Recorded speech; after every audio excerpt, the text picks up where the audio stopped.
yaitu pelajaran tentang akhlak.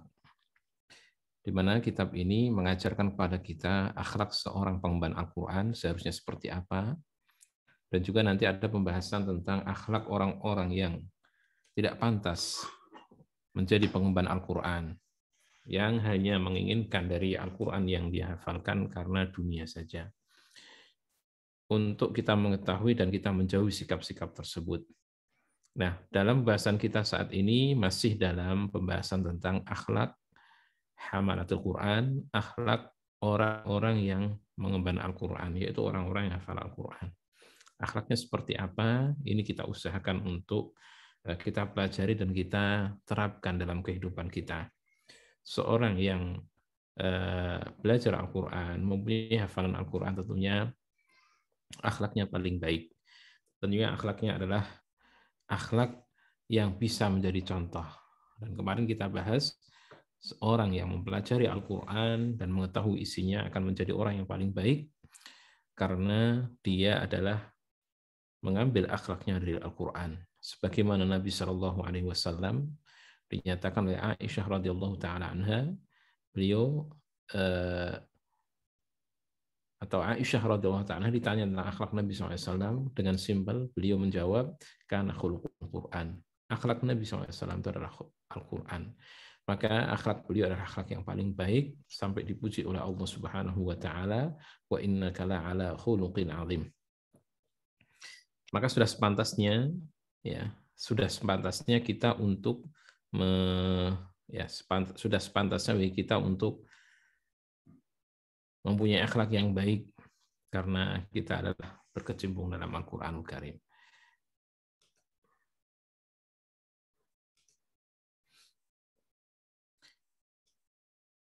Santri sekalian rahimakumullah, dan juga para asatidz yang mungkin hadir dalam kajian kita kali ini, ya.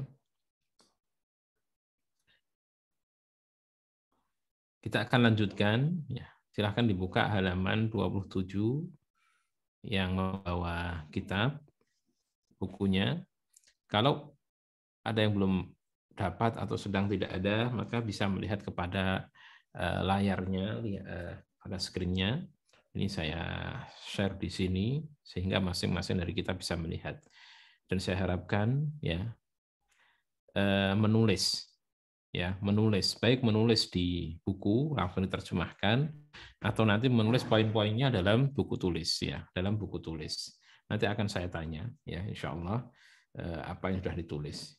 Jadi, dan nanti jadi bahan juga ujian, karena apa sekalian, kita kalau tidak menulis, ilmu kita itu akan hilang, dan kalau tidak kita ulangi, ya umur kita sia-sia. Kita sudah belajar, kita sudah meluangkan waktu kita untuk belajar, tapi kemudian setelah berapa bulan semua hilang, semua tidak ada tersisa, seolah-olah kita belum melakukan apa-apa. Maka ini sangat merugi sekali.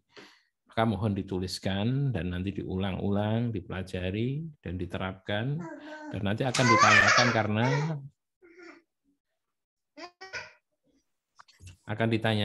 karena untuk betul-betul meyakinkan antum semuanya sudah mempelajarinya, agar apa yang telah dipelajari itu betul-betul bermanfaat.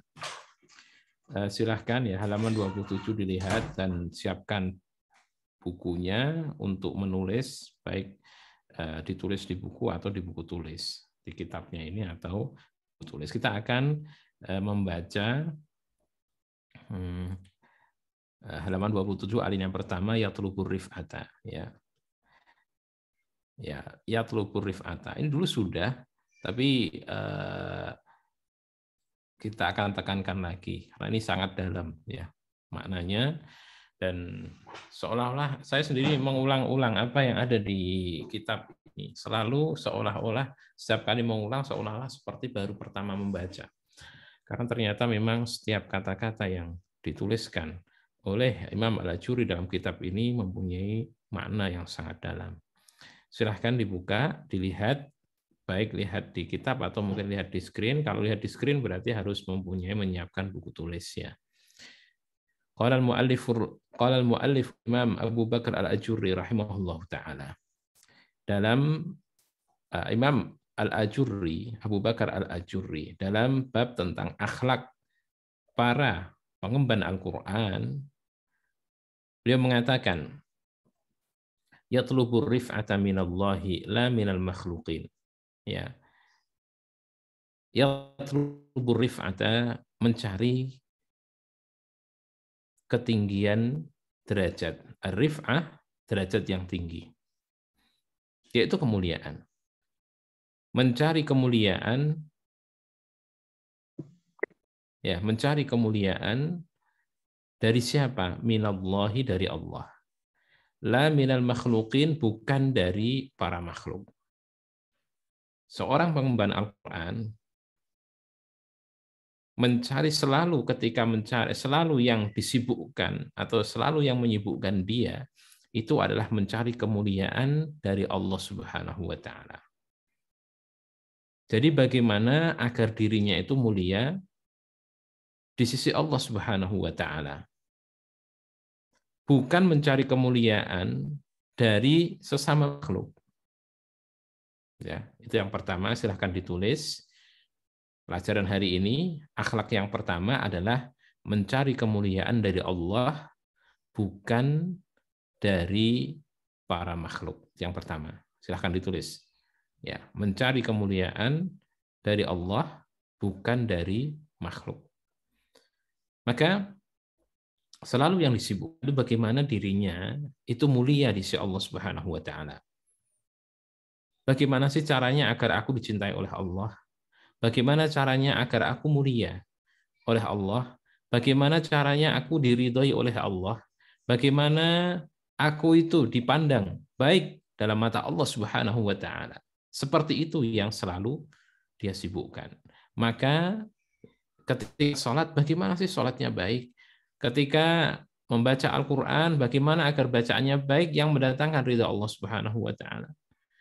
Ketika ingin mulia, selalu mencarinya, berdoanya kepada Allah.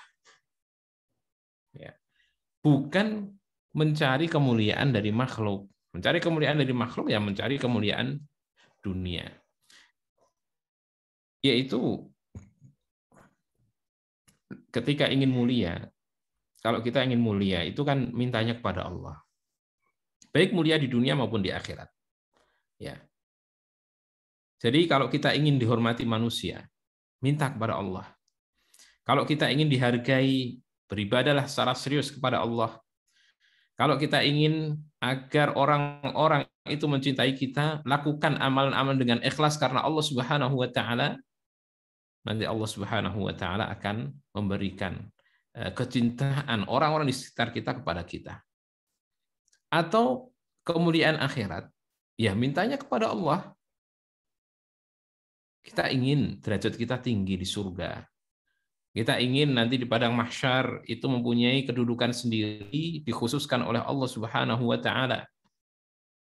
Maka kita mintanya kepada Allah. Selain berdoa, juga kita siapkan amalan-amalan kita. Nah, la minal makhlukin, bukan kita itu mencari kemuliaan dari makhluk. Kalau mencari kemuliaan dari makhluk itu kita hanya menjilat. Ya, pengen cari kedudukan, ya. Maka kemudian apapun dia lakukan agar dia punya jabatan, punya kedudukan, meskipun harus berdusta, meskipun harus melakukan perkara-perkara yang mungkar. Antum melihat orang-orang yang, ya, orang-orang yang ingin diangkat sebagai presiden, orang-orang yang ingin diangkat sebagai caleg, diangkat sebagai gubernur dan yang lain, selalu mempromosikan dirinya. Pasang spanduk di mana-mana, pasang baliho di mana-mana, pasang foto dia di mana-mana, dan dia lakukan hal-hal yang itu betul-betul suatu kemungkaran. Minta untuk diangkat sebagai orang, sebagai pejabat, itu sendiri sudah diharamkan dalam Islam. Dan bagaimana apa yang mereka lakukan? Kalau harus mereka menipu, mereka lakukan menipu. Mereka mengumpulkan suara-suara yang ilegal, mereka lakukan. Itu mencari kemuliaan dari sama makhluk. Itu bukan akhlaknya Ahlul Quran. Demikian juga berkaitan dengan keikhlasan kita. Kita ini jangan sampai menggunakan ilmu kita, ibadah kita sebagai anak tangga yang kita injak-injak untuk menuju apa? Menuju syahwat kita,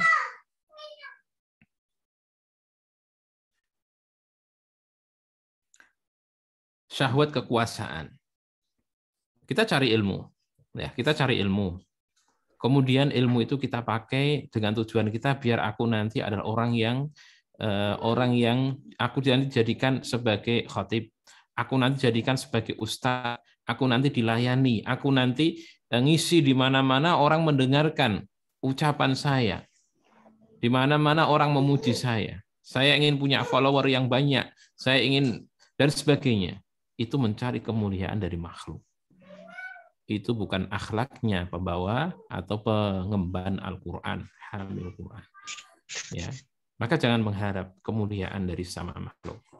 Makhluk itu sebenarnya adalah tidak bisa memberikan madarat dan juga tidak bisa memberikan manfaat. Tidak bisa mencerahkan kita dan juga tidak bisa membantu kita. Karena kemuliaan hanya di tangan Allah Subhanahu wa taala. Maka Allah Subhanahu wa taala mengatakan qulillahu malikal mulki tu'til mulka man tasha. Qulillahumma malikal mulki tu'til mulka man tasha wa tanzi'ul mulka mimman tasha wa tu'izzu man tasha wa tudhillu man tasha biyadikal khairu innaka 'ala kulli syai'in qadir. Katakanlah, Allahumma, ya Allah, yang mempunyai kekuasaan, yang Engkau memberikan kekuasaan kepada siapa yang Engkau kehendaki, dan mencabut kekuasaan dari siapa yang Engkau kehendaki. Dan Engkau tu'izzu man tasha, memuliakan siapa saja yang Engkau kehendaki.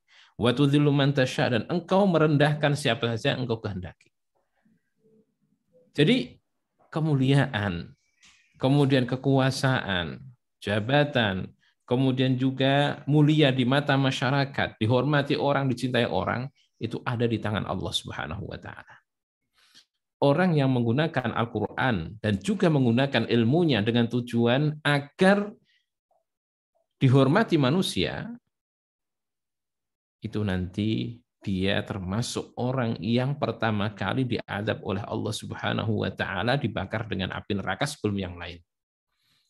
Maka Nabi SAW menyebutkan kan 3 golongan yang mereka itu pertama kali disengat dengan api neraka, dibakar dengan api neraka, ya, dengan api neraka. Ada 3 golongan mereka.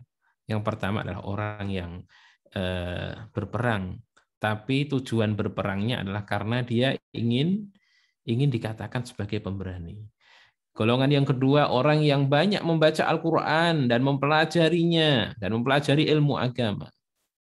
Tujuannya bukan karena Allah, tapi tujuannya agar dikatakan dia qari, ahli dalam Al-Quran, dan juga agar dikatakan dia itu adalah orang yang ahli dalam ilmu agama. Dan orang-orang sudah mengatakannya. Maka di dunia orang sudah memanggil dia ahli Quran. Di dunia orang sudah mengatakan dia orang ini adalah ahli dalam masalah agama, ahli ilmu, ulama, ustadz dan yang lain. Kemudian golongan yang ketiga adalah orang yang banyak berinfak.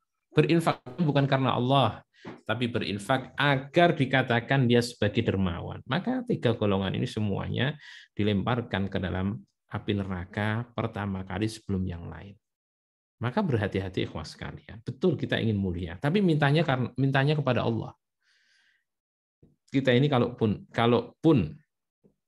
ya, kita tidak berusaha agar orang mencintai kita, tapi kita ibadah kita baik, akhlak kita baik, Allah akan jadikan orang-orang itu cinta kepada kita. Kalaupun seandainya kita itu nggak minta orang-orang untuk menghormati kita, tapi hak Allah Subhanahu wa taala kita penuhi, otomatis orang-orang itu akan menghormati kita. Dan tidak perlu kita bocorkan amalan-amalan kita, amal-amal ibadah kita. Ya, amalan-amal ibadah kita, walaupun amal ibadah kita itu tidak kelihatan oleh manusia, tapi kita melakukannya dengan ikhlas, orang-orang akan tahu bahwasanya kita itu melakukan amal baik. Dan orang-orang akan tahu kita ini adalah sudah beribadah kepada Allah Subhanahu wa taala. Tanpa perlu kita beber-beberkan. Cukup yang mengetahui adalah Allah Subhanahu wa taala.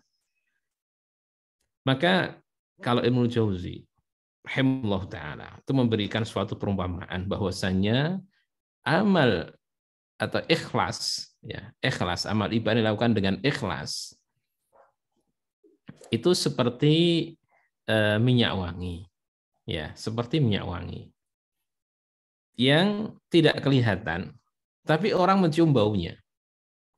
Kalau kita ke masjid pakai minyak wangi, apa minyak wangi itu kelihatan? Enggak kelihatan. Tapi orang tahu kita memakai minyak wangi. Orang mencium baunya. Sama amal ibadah yang kita lakukan murni karena Allah Subhanahu wa taala dan ikhlas karena Allah Subhanahu wa taala. Tidak usah kita tampak-tampakkan meskipun orang tidak melihat apa yang kita lakukan. Orang-orang mencium bau dari kebaikan, aroma dari kebaikan yang kita lakukan.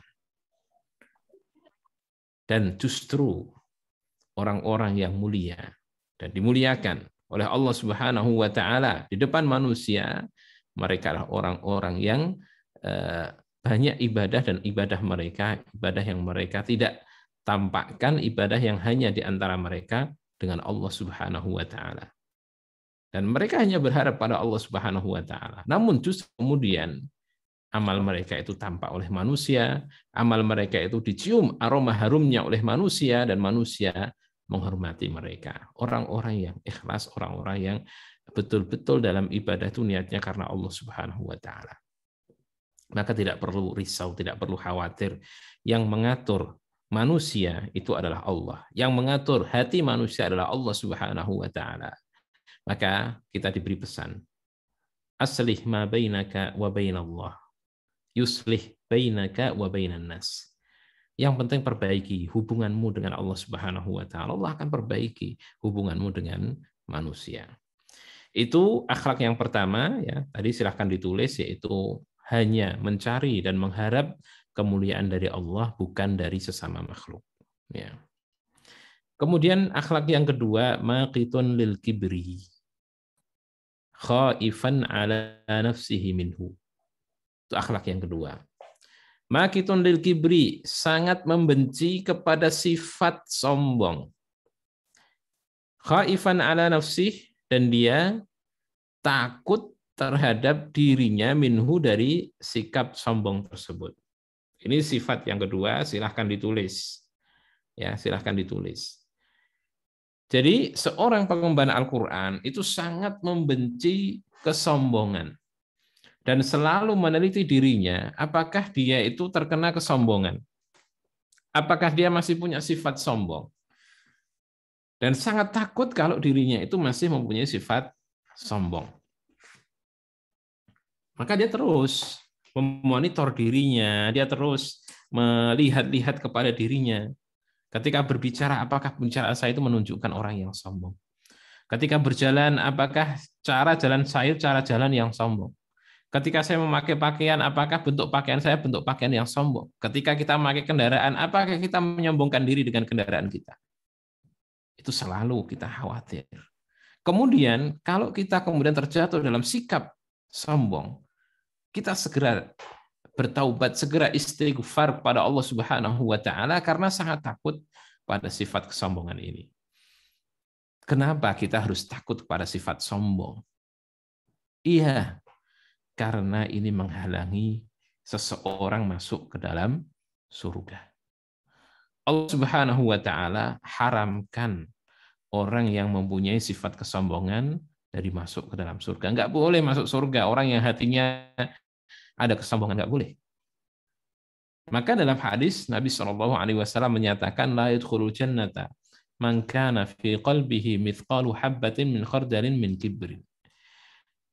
Tidak akan masuk ke dalam surga orang yang dalam hatinya masih ada seberat biji khardal kesombongan.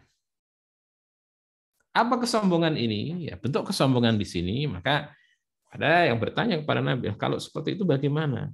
Jadi ada sifat kesombongan. Kadang kemudian ada yang bertanya kepada Nabi, kita ingin, atau ada seorang di antara kita yang ingin ketika memakai pakaian, pakaiannya baik. Ketika memakai sandal, alas kakinya baik. Ketika ingin mengendarai tunggangan, ingin tunggangan yang baik. Apakah ini masuk dalam kibir, yaitu kesombongan? Ya, kita biasa. Kita ingin pakai pakaian yang bagus. pakaian yang rapi. Kita ingin sandal ya sandal yang bagus. Kemudian kok kita memakai pakaian yang bagus, memakai sandal yang bagus. Kemudian juga ketika kita ingin kita menghadirkan kendaraan, kita wajar memakai kendaraan yang bagus sesuai dengan kemampuan kita masing-masing. Nah, di sini sebenarnya bukan masalah baju, bukan masalah kendaraan, bukan masalah alas kaki, tapi apa yang ada di dalam hati. Maka Nabi SAW mengatakan, Innallaha jamilun yuhibbul jamal.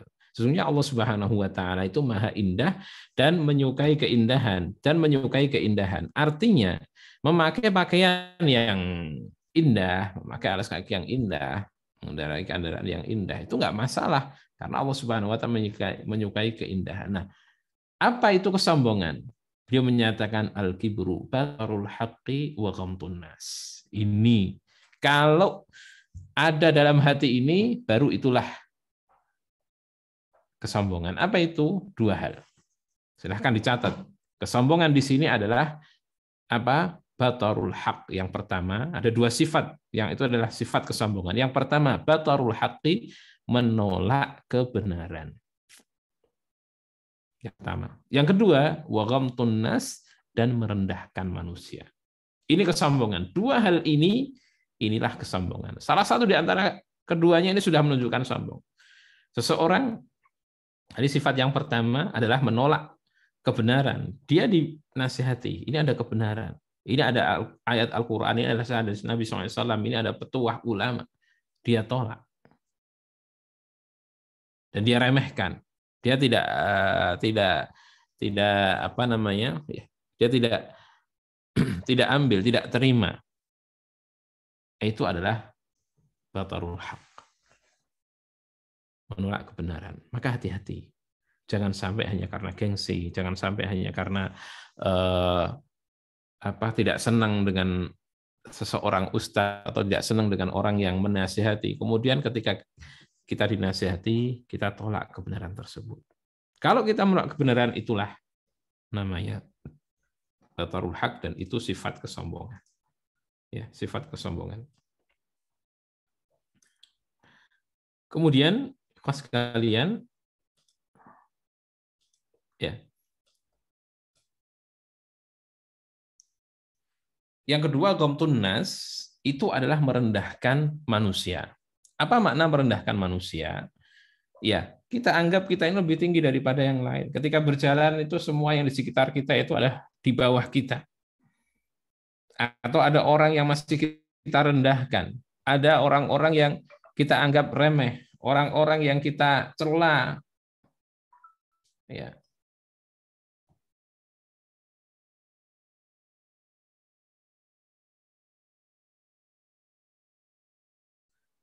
Orang-orang yang kita cela, kita sebutkan aib-aib mereka. Mereka di bawah kita. Nah, ini sudah suatu kesombongan. Dan ini bukan sekedar perasaan saja, perasaan kita paling baik, perasaan orang lain di bawah kita. Kadang cara memandang, cara berbicara, cara berjalan, cara berpakaian, cara mengendarai kendaraan menunjukkan kesombongan, sudah nggak boleh. Ya. Jadi dalam hati ketika meremehkan manusia itu sudah suatu kesombongan. Atau menganggap dirinya adalah lebih daripada yang lain sudah suatu kesombongan. Demikian juga ketika memakai pakaian, sambil tampakkan dia pakaian dia. Dianggap orang lain pakaiannya adalah tidak seperti pakaian dia, di bawah dia. Ketika mengendarai kendaraan, coba lihat aja orang-orang yang memakai kendaraan. Ya. Dan ini bukan masalah bagus dan tidaknya kendaraan, karena hati dan sikap. Ya. Ada orang yang memakai atau mengendarai kendaraan yang bagus, yang mahal. Di jalan, ya dikit-dikit klakson orang, dikit-dikit kasih lampu flash, kemudian pasang strobo, kemudian pasang itu ya sirine biar orang-orang minggir semua. Ketika berhadapan tidak mau mengalah. Ketika diklakson dia marah, mepet mobil orang, itu semua bentuk kesombongan ikhwan sekalian. Atau kadang subhanallah sudah motornya butut, knalpot brong, bikin bising, bikin telinga orang sakit, sombong lagi. Apa yang dia sombongkan? Dan ini dosa yang berlipat. Dia nggak punya apa yang disombongkan, malah kemudian dia sombong. Berapa banyak orang yang sakit seperti ini? Ya, dan banyak ada orang-orang yang Masya Allah, dia pakaiannya bagus, dia penampilannya bersih, rapi, tapi dia tawadhu. Dia tidak sombong. Dia Dia menganggap orang-orang itu adalah di mata Allah Subhanahu wa taala mungkin punya rahasia kebaikan yang hanya Allah yang tahu. Sedang melihat kepada dirinya, oh banyak kesalahan, banyak kekurangan. Ada orang-orang seperti itu. Ketika bertutur kata kelihatan, ketika bertutur kata kelihatan rendahnya, kelihatan dia tidak menyombongkan diri. Tapi orang yang sombong, berbicaranya ada kelihatan. Ya, kita nggak menilai orang, tapi kita ketika berbicara jangan dengan berbicara dengan cara yang sombong.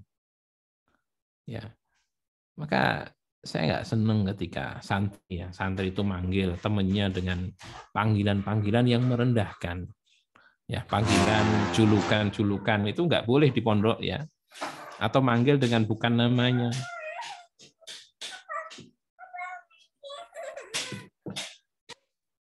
Ya, manggil dengan bukan namanya atau manggil dengan panggilan yang tidak baik.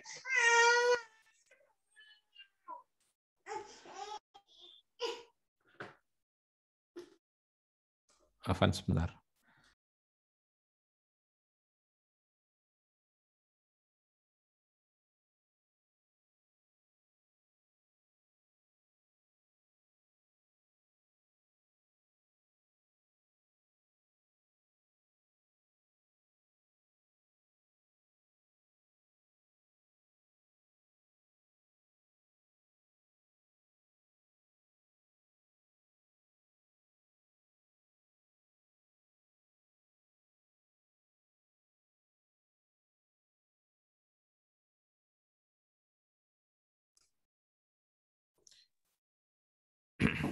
Bismillahirrahmanirrahim. Saya lanjutkan, mohon maaf. Jadi ada orang-orang yang meskipun mungkin penampilannya adalah penampilan yang bagus, penampilan yang rapi, tapi dia dari tutur katanya kelihatan, dari tindak tanduknya, dari sikapnya kelihatan dia tidak menyombongkan diri. Dan kita bagus berpenampilan yang bagus, tidak mengapa menggunakan kendaraan yang mungkin menyenangkan untuk kita, sebagaimana Nabi SAW juga pilih-pilih kendaraan yang bagus, tunangan yang bagus pada zaman tersebut. Tapi jangan sampai disertai kesombongan. Ya, kita juga ketika berbicara jangan sampai berbicara dalam bentuk merendahkan. Tadi saya sampaikan tidak boleh di pondok memanggil temannya dengan panggilan yang merendahkan. Ya, bahkan saya nggak suka ketika seorang manggil temannya itu manggilnya he. Panggil dengan namanya Abdullah, Abdurrahman, Ahmad, Ibrahim. Ya, itu bentuk penghormatan. Tapi manggil dengan he, apalagi manggil dengan nama Des atau Coy, kayak itu tuh nggak bagus dan tidak pantas sebagai ahli Quran seperti itu. Mungkin antum terbiasa di rumah, jangan dibiasakan di pondok. Dan nanti nilai-nilai yang mulia di pondok akan kita ajarkan, nilai-nilai yang tidak baik yang dibawa oleh santri dari luar pondok akan kita bersihkan. Karena kita ingin menerapkan ajaran agama Islam secara murni. Bukan dari akidah saja, bukan dari ibadah saja, sampai akhlak, sampai tutur kata, sampai sikap, semuanya harus ngikut kepada Nabi Shallallahu Alaihi Wasallam.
Dan antum mulai sekarang biasakan memanggil teman antum dengan namanya.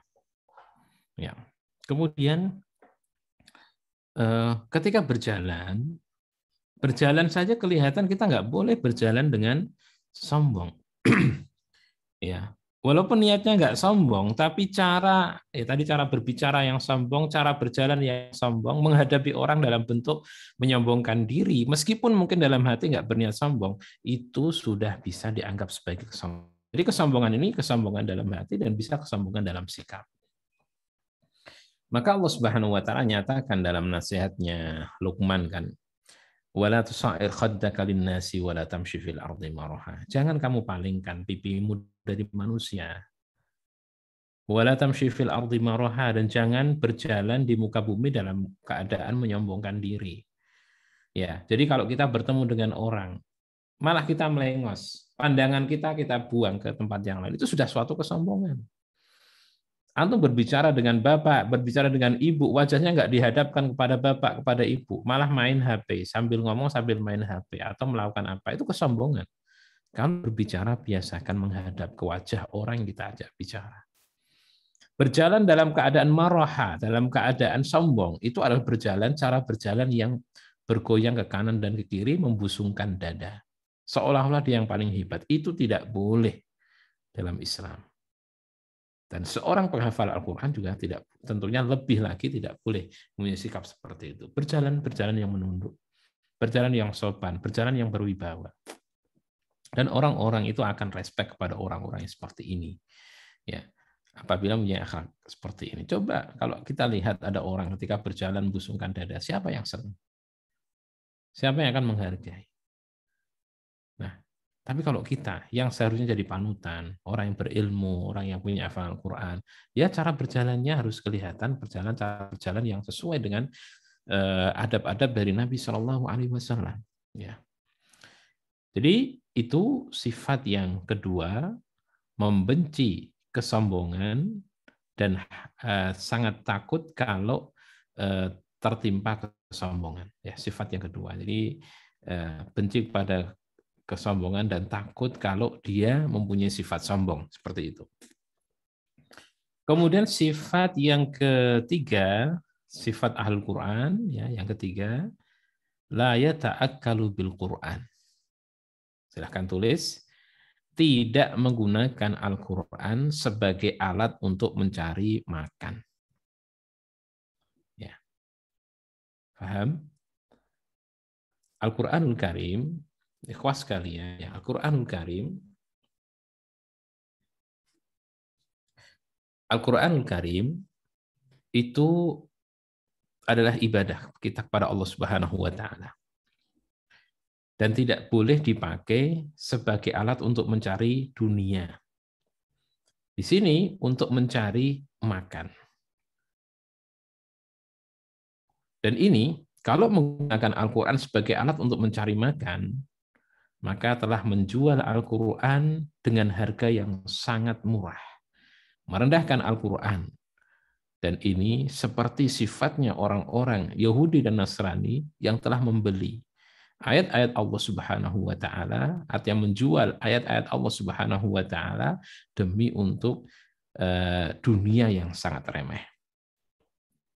Apa itu menggunakan Al-Qur'an sebagai alat untuk makan?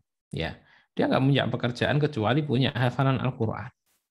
Maka dia ya ketika dia gunakan Al-Quran yang dia miliki itu sebagai alat untuk mencari makan. Dia nggak mau bekerja. Dia yang penting punya hafal Al-Quran. Maka dia datangin orang. Ya, mau nggak saya bacakan Al-Quran? Tapi saya kasihlah berapa rupiah, berapa ribu, berapa ratus ribu. Mensyaratkan seperti itu. Itu nggak boleh. Agar bisa makan dengan Al-Quran.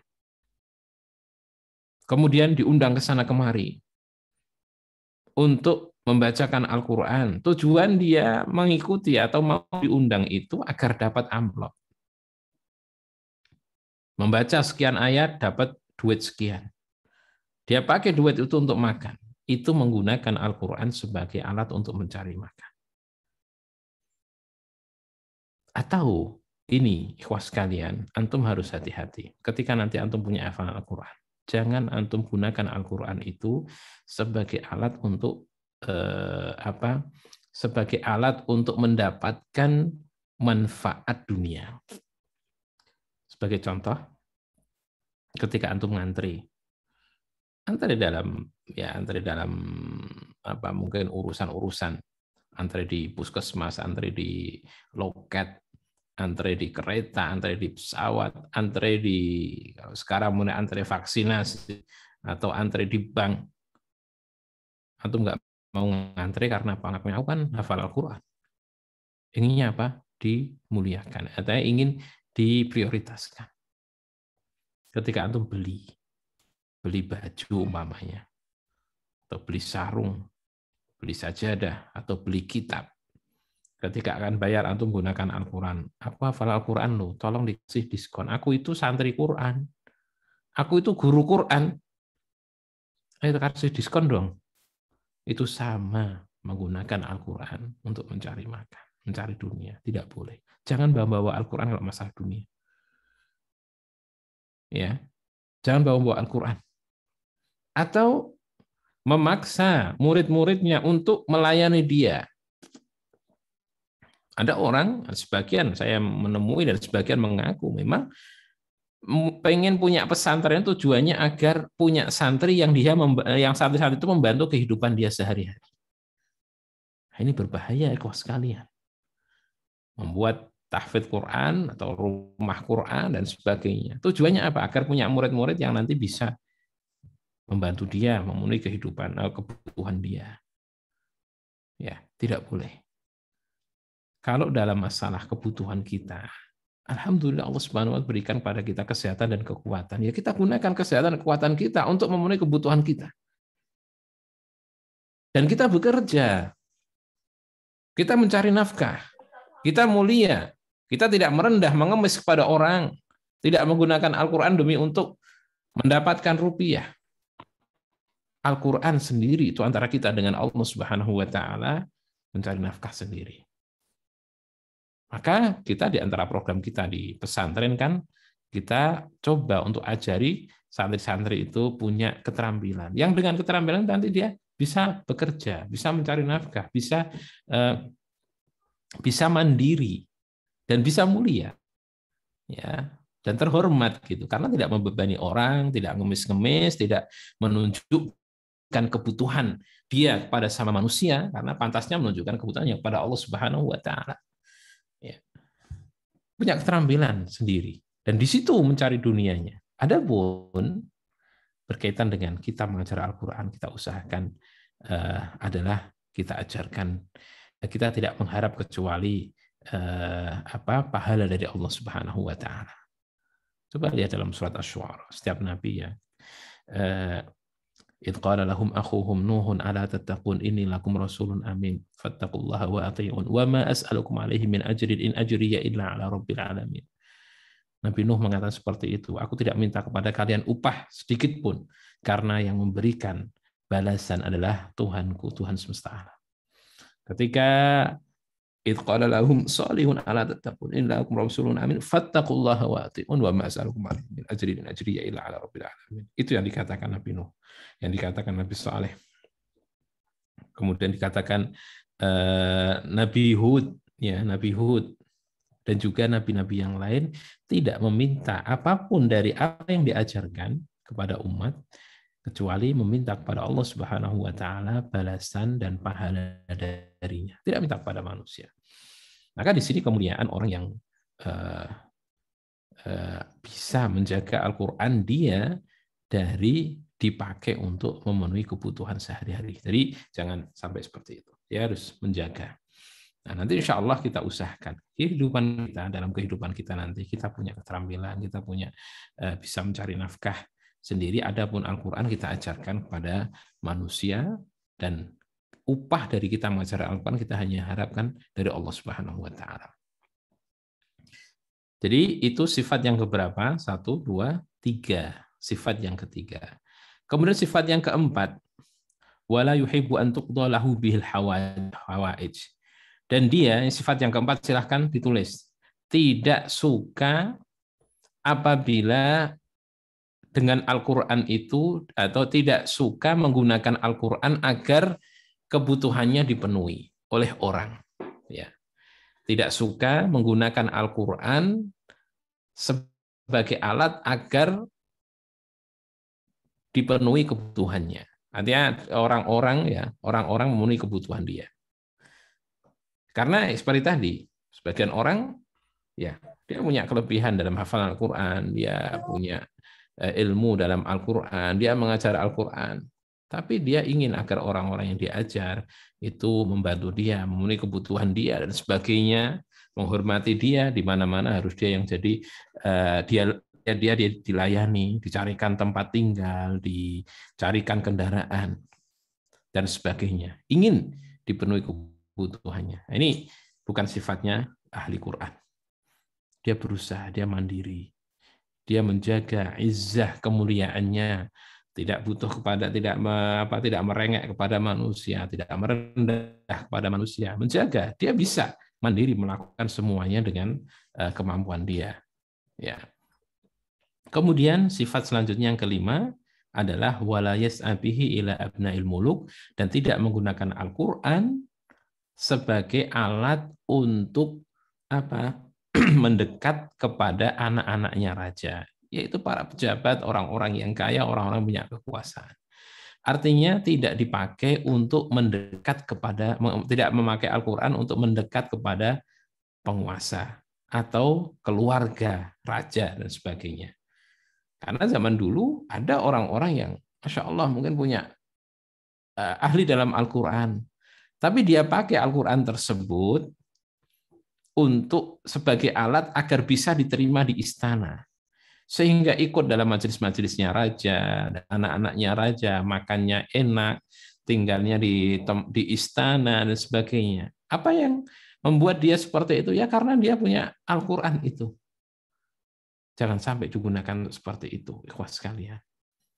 Itu sangat meremehkan Al-Quran. Dan ini berbahaya menggunakan Al-Quran sebagai hal-hal yang hina, yaitu dunia. Ya, lebih baik sebagaimana saya sampaikan tadi, Al-Quran kita itu adalah Al-Quran kita adalah antara kita dengan Allah Subhanahu wa taala. Adapun kebutuhan-kebutuhan itu kita tidak mengaitkan Al-Quran sama sekali. Seandainya nanti antum mengajar Al-Quran di suatu pondok, kemudian di madrasah, kemudian antum mendapatkan mukafaah bulanan, gaji dan sebagainya, itu nggak masalah. Tidak masalah karena waktu antum yang sebenarnya dipakai untuk bekerja ditahan agar mengajarkan Al-Quran sehingga tidak bisa bekerja pada waktu-waktu itu, dan sebagai gantinya antum mendapatkan gaji. Itu tidak mengapa dan itu halalan thayyiban. Tapi jangan sebagai tujuan utama. Ya. Kemudian yang keenam, wala yujalisu bihil aghniya liyukrimu, dan tidak menggunakan Al-Quran sebagai alat agar bisa duduk-duduk bersama orang-orang kaya yang akhirnya dimuliakan oleh mereka. Ya, tidak menggunakan Al-Quran sebagai alat agar bisa berkumpul dengan orang-orang kaya sehingga nanti dimuliakan oleh orang. 6 sifat, ikhwas sekalian, bagi pengemban Al-Quran yang kita pelajari pada hari ini. Yang pertama, yaitu silahkan ya ditulis. Yang pertama adalah hanya mencari kemuliaan dari Allah Subhanahu wa taala, bukan dari sama makhluk. Yang kedua adalah benci kepada sifat sombong dan takut kalau dia mempunyai sifat sombong. Yang ketiga, tidak menggunakan Al-Quran sebagai alat untuk mencari makan. Yang keempat, tidak ingin atau tidak suka menggunakan Al-Quran untuk dipenuhi kebutuhan-kebutuhan dia oleh manusia, untuk dilayani manusia. Kemudian yang keenam, yang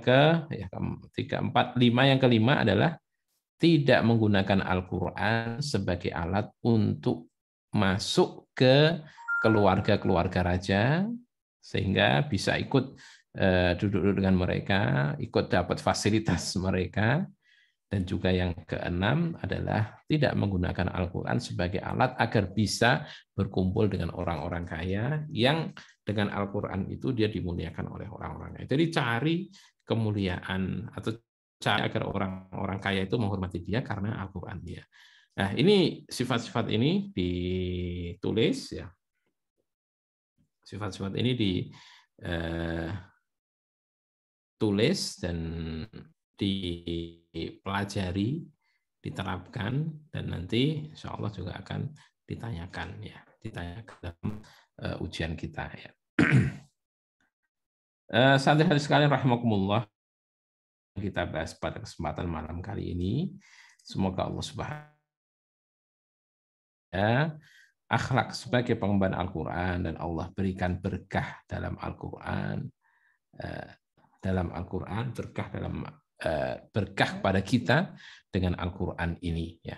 Wassallallahu ala nabiyina Muhammad wa ala alihi wa sahbihi ajma'in walhamdulillahi rabbil alamin. Assalamualaikum warahmatullahi wabarakatuh. Waalaikumsalam warahmatullahi wabarakatuh.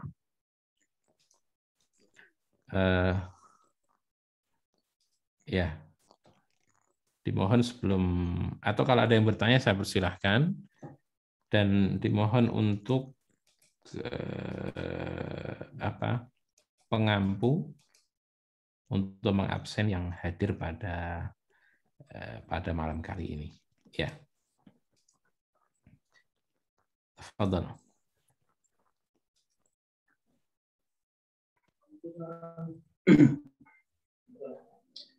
Nah, demikian tadi penyampaian materi dari Ustadz Alwi hafizahullah ta'ala. Semoga bermanfaat bagi kita semua.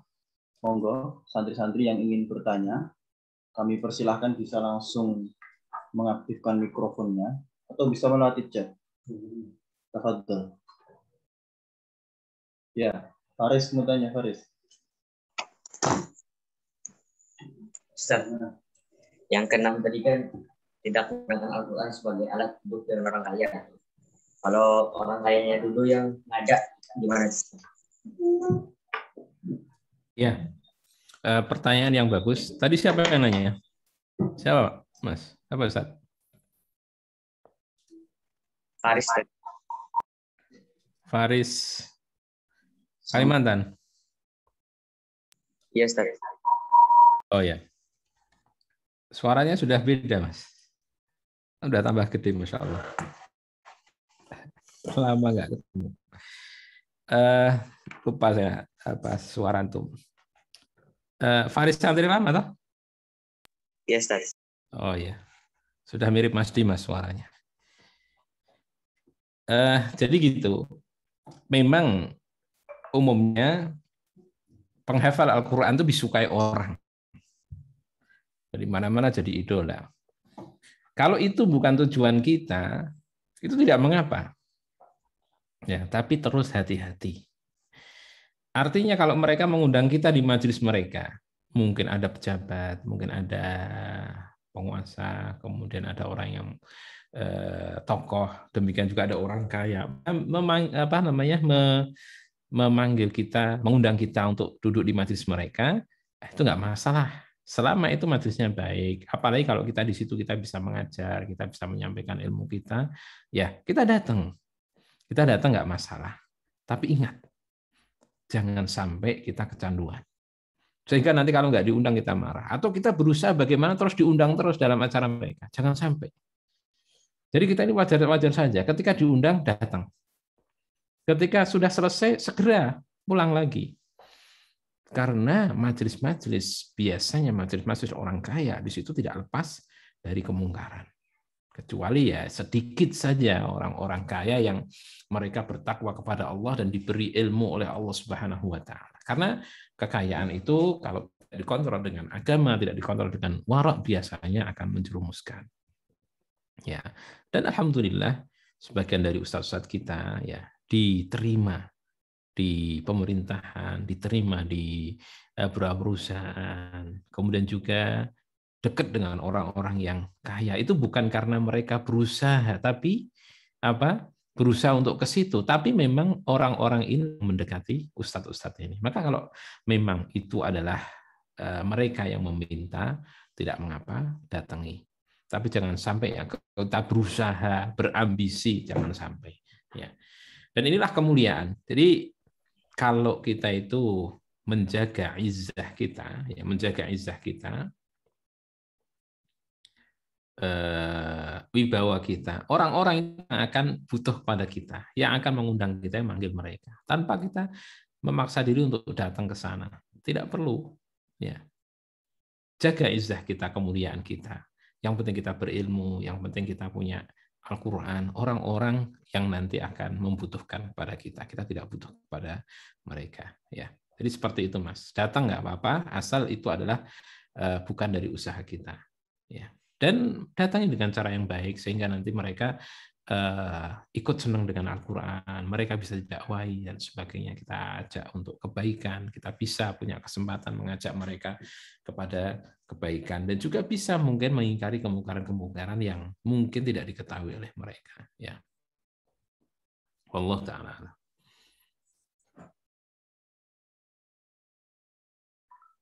Nah, mungkin ada yang lagi yang mau bertanya?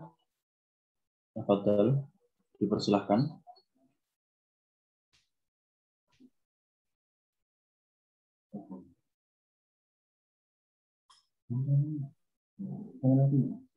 Mungkin